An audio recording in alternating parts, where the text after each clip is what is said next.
پچھلے رکوع میں باغ والوں کا واقعہ بیان ہوا تھا کہ انہوں نے یہ نہیں کہا کہ اگر اللہ نے چاہا تو ہم اس کا پھل کاٹیں گے۔ ایک جرم تو انہوں نے یہ کیا تھا کہ اللہ کا نام نہیں لا، انشاءاللہ نہیں کہا۔ اس پر میں نے بتایا تھا کہ ان کو انشاءاللہ نہ کہنے کی اتنی بڑی سزا کیوں ملی۔ بھائی آواز تھوڑی سی بڑھاؤ یار۔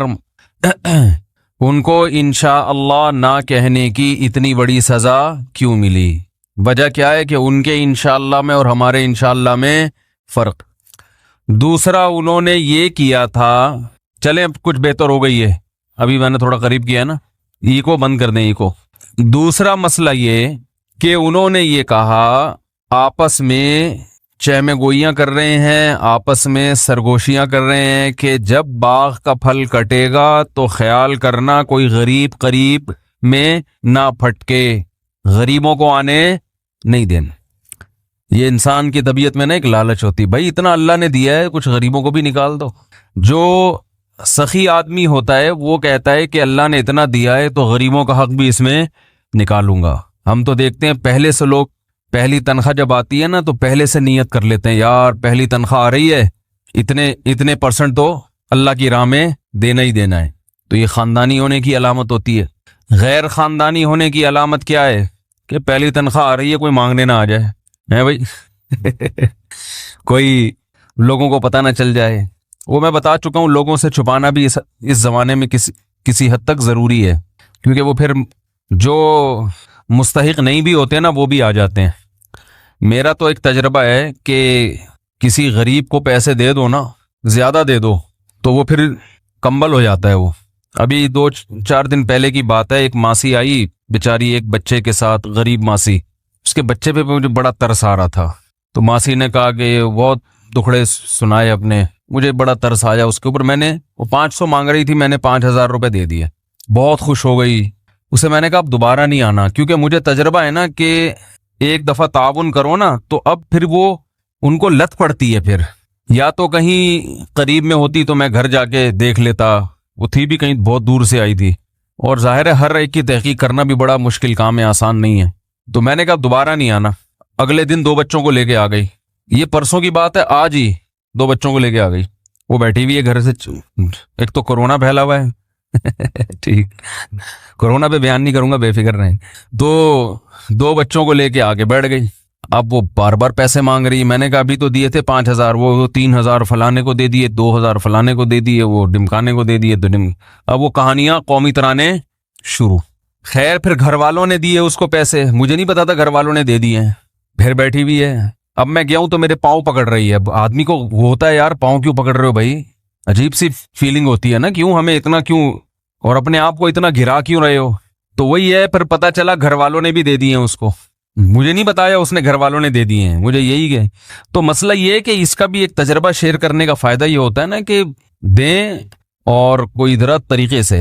اب یہی ہے کہ کسی کے ذمے لگا دیں گے، تحقیق کر لے، اگر واقعی مستحق ہے تو ہر مہینے کا کچھ باندھ دیں گے، نہیں مستحق ہے تو پتلی گلی سے نکلو۔ لیکن میں ایک تجربہ بتا رہا ہوں کہ ہر ایک کو اپنی، یعنی ہر ایک کے ساتھ تعاون کرنے سے پہلے سوچا کریں یہ تعاون افورڈ کر سکتے ہیں کہ نہیں کر سکتے، ٹھیک ہے نا؟ تو اس کی وجہ کنجوسی نہیں ہے، کنجوسی نہیں ہونی چاہیے، بلکہ یہ کہ مستحقین جو ہے نا ان تک پہنچے۔ بعض لوگ اپنا گیٹ اپ ایسا بنا لیتے ہیں، بچے بھی پتہ نہیں اپنے ہیں کہ کہیں سے اڑوس پڑوس سے کمیشن پہ ادھار لے لیے کہ ان بچوں کو دکھا کے جتنا چندہ ملے گا 20% آپ کا، 80% ہمارا۔ اس طرح ہو سکتا ہے، یہ بھی ممکن ہے کہ ایسا نہ ہو، واقعی مستحق ہو۔ بہرحال ہم اپنے ٹاپک کی طرف آتے ہیں۔ تو اللہ تعالیٰ نے اس باغ والوں کو دو جرم تھے ان کے اندر، ایک اللہ پہ نظر نہیں کی، دوسری کنجوسی کہ اللہ یدخلنہ الیوم علیکم مسکین، آج کوئی غریب ہمارے قریب نہیں پھٹکنا چاہیے۔ نظر رکھو، ایک بندے کو کھڑا کر دیا ہوگا، دیکھنا کوئی غریب نظر آ رہا ہے نا، اس کو دائیں بائیں کر دینا۔ تو یہ طبیعت کا بخل ہے، اللہ کو یہ پسند نہیں ہے، اللہ کو کھلانے والے پسند ہے، کھلاؤ۔ کبھی کبھار نا کچھ بڑا اماؤنٹ صدقہ کر دیا کرو۔ کئی بار بیان کر چکا ہوں، نصیحت کی بات 100 دفعہ بھی ہو جائے تو میرا خیال ہے بری نہیں ہے۔ یہ چیز مارکیٹ میں شارٹ چل رہی ہے آج کل، کنجوسی ہمارے معاشرے میں پھیل رہی ہے۔ یمحق اللہ الربا وَيُرْبِ الصَّدَقَاتِ، کیا عجیب آیت ہے۔ دیکھو سود کسے کہتے ہیں؟ جتنا پیسہ ہوگا اس سے مزید پیسہ بنتا ہے نا انسان کے پاس۔ 1,00,000 اگر آپ کے پاس ہے تو آپ سود پہ قرضہ دے کے 1,02,000 بنا لو گے اس کو۔ 2,00,000 ہیں تو 2 سے 2,00,000 4,000، ایسے ہی اس کو ضرب دیتے چلے جائیں۔ تو اس سے کیا لگتا ہے کہ پیسہ پیسے کو کھینچ رہا ہے، ایسا ہی ہے نا۔ زکوٰۃ کیا ہے؟ بالکل سود کی الٹ ہے، 100 روپے میں 2.5 روپے، ایسا ہی ہے نا۔ یعنی جو سود کے ریٹ آج کل کیا چل رہے ہیں بینکوں میں، 2% یا 2.5% نا، یہی چل رہا ہے نا ریٹ۔ کیا ہو گیا بھائی؟ 7% ہے۔ اچھا سود کا ریٹ زیادہ، تو سود زیادہ کما رہا ہے انسان، یعنی 1,00,000 پہ 7,000، 1,00,000 پہ 7,000 ریٹ ہے، تو 7% آپ 1,00,000 پہ کما رہے ہو، یعنی 100 روپے پہ 7 روپے۔ زکوٰۃ بھی جتنے زیادہ اماؤنٹ ہوگا زکوٰۃ اتنی زیادہ نکلے گی۔ 100 روپے پہ 2.5 روپے، 200 پہ 5 روپے، 1,00,000 پہ 2,500، 2,00,000 پہ 5,000۔ تو اس سے مالدار کہے گا کہ یار سود بڑھتا ہے اور زکوٰۃ پیسے کو گھٹاتی ہے، جتنا پیسہ ہوگا زکوٰۃ اتنی زیادہ زکوٰۃ ہے۔ زکوٰۃ بھی صدقے کی ایک قسم ہے نا۔ تو دیکھنے میں لگتا ہے کہ صدقے سے پیسہ کم ہوتا ہے، سود سے بڑھتا ہے۔ اللہ نے قرآن میں اس کی بالکل نفی کر دی۔ یمحق اللہ الربا، فرمایا اللہ سود کو مٹاتا ہے۔ اب مٹانے کا لفظ اللہ نے جو استعمال کیا، اس میں کیا حکمت ہے؟ اس پہ کھوپڑی استعمال کریں گے تو انشاءاللہ سمجھ میں آئے گی یہ بات بھی۔ یمحق اللہ الربا، سود کو اللہ کیا کرتا ہے؟ جیسے ربڑ سے ہم کوئی چیز لکھتے ہیں تو یوں کر کے مٹاتے ہیں نا، تو ایسے اللہ سود کو کیا کرتا ہے؟ مٹاتا ہے۔ شاید اس میں یہ حکمت ہو کہ سود بظاہر تو بڑھتا ہوا نظر آتا ہے، مگر اللہ باقاعدہ ارادہ کر کے ایسے اسباب پیدا کرتے ہیں کہ بڑے ہوئے پروفٹ کو گھٹا دیتے ہیں۔ جیسے ہم کوئی چیز لکھتے ہیں نا، ایک چیز لکھیں ہی نہیں، لکھ کے مٹانا تھوڑا مشکل کام ہے نا، تکلف کرنا پڑتا ہے، تو اللہ بھی باقاعدہ ارادہ کر کے ایسے کچھ حالات پیدا کر دیتے ہیں کہ وہ بڑی ہوئی رقم کی برکت ختم۔ کیسے حالات کہ بھئی مسائل، اتنی ارننگ نہیں ہوئی جتنے خرچے اللہ نے بڑھا دیے۔ خرچے بڑھانے کے لیے ضروری ہے، کسی کو بیمار کر دیا ہے بھئی، اسکول ایسے اسکولوں میں داخلہ ہو گیا، فیسیں ڈبل ہو گئی مگر ایجوکیشن نہیں حاصل ہو رہی، کوئی چوری کر کے بھاگ گیا، کچھ بھی، تو گویا اللہ ربڑ لے کے نا مٹاتے رہتے ہیں اس کو کہ تو کماتا رہے، میں یہاں کیا کرتا رہوں گا، اس کو ریموو کرتا رہوں گا، تو کرتا رہے۔ یعنی یہ نہیں ہے کہ تو کمائے، مٹتی وہ چیز ہے جو پہلے لکھی جاتی ہے، خالی صفوں کو تو نہیں مٹایا جاتا نا بھائی۔ تو اس میں اللہ بتا رہے ہیں سود کا پروفٹ حاصل ہوگا پھر مٹے گا، ہونے کو نہ دیکھو۔ اگر اللہ یہ کہتے نا اللہ سود سے نفع ہونے ہی نہیں دیتا، تو پھر اشکال ہوتا کہ اللہ سود سے نفع تو حاصل ہوتا ہے، اسی سے تو لوگ دھوکے میں آتے ہیں۔ تو اللہ کہتے ہیں میں نے کب کہا کہ سود سے پروفٹ نہیں ملے گا؟ پروفٹ ملے گا، لیکن میں بیٹھ کے کیا کرتا رہوں گا؟ ربڑ لے کے مٹاتا رہوں گا، اس کو مٹاتا رہوں گا۔ تم کماتے جاؤ گے، برکت ختم ہوتی جائے گی۔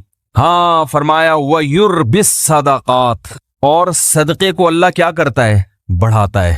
اب دیکھو یہاں اربا کا لفظ ہے، ربا سے نکلا ہے۔ ربا عربی میں سود کو کہتے ہیں، ربا عربی میں کسے کہتے ہیں؟ سود کو۔ یعنی جو زکوٰۃ ہے نا اس پہ اللہ سودی پروفٹ دیتا ہے۔ سود میں اصول یہ ہوتا ہے کہ جتنی لیٹ پیمنٹ ہوگی سود اتنا ہی بڑھتا چلا جائے گا۔ تو اللہ نے یہ نہیں کہا کہ میں صدقے کو بڑھاتا ہوں، بلکہ ایسے بڑھاتا ہوں جیسے سود بڑھتا ہے۔ یعنی حقیقت میں بڑھوتری کس کی ہوتی ہے؟ صدقے کی۔ کیا مطلب؟ اس کو دوسرے مقام پہ اللہ نے قرآن میں یوں بتایا کہ جو لوگ اللہ کی راہ میں اپنا مال خرچ کرتے ہیں، کمثل حبۃ انبتت 7 سنابل، جیسے ایک دانہ زمین میں بویا جاتا ہے اور اس سے 7 کونپلیں پیدا ہوتی ہیں، اور ہر کونپل میں 100 دانے، جیسے ایک دانہ ایسے ملٹی پلائی ہوتا چلا جاتا ہے نا، اس طرح سے صدقہ کیا ہوتا چلا جاتا ہے؟ ملٹی پلائی۔ کیونکہ آپ نے صدقہ کیا، اس صدقے سے ایک تو صدقے کا ثواب ملا، اس صدقے کی وجہ سے آگے جو خیریں پھیل رہی ہیں ان تمام خیروں میں آپ کا حصہ، تو یہ بڑھتا چلا، گرو کرتا ہے۔ یہ سود میں جتنی لیٹ واپسی ہوگی اتنا سود بڑھتا چلا جائے گا۔ تو صدقہ بھی اس حساب سے کیا ہوتا ہے؟ بڑھتا چلا جاتا ہے، بڑھتا چلا جاتا ہے، اور جہاں جہاں وہ اس سے خیر پھیلے گی وہ تمام خیروں میں آپ کا حصہ ہوتا چلا جائے گا۔ تو اس لیے